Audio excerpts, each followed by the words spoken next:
nó về gì này thế cắt ở đây đây mà em mà đốt lương à một chút thêm wow tiền on ini betul lagi keren lagi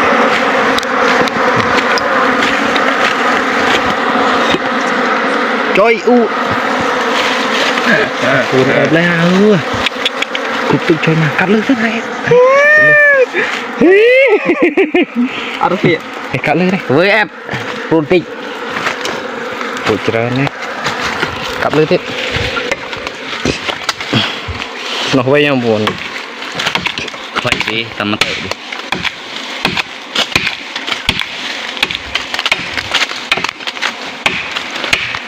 ôi trộn một cụ mít bạn hơi đã chân mỗi một hai chứ đấy một đầm này một nửa gì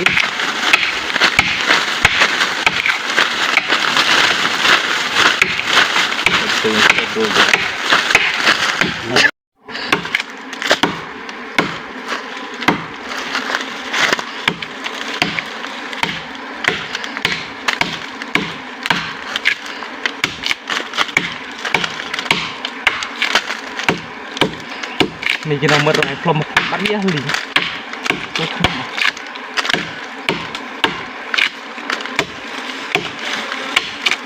cặp lăng lư tao đào bưởi tao không nói cặp lẽ lử anh còn lúng quăng đấy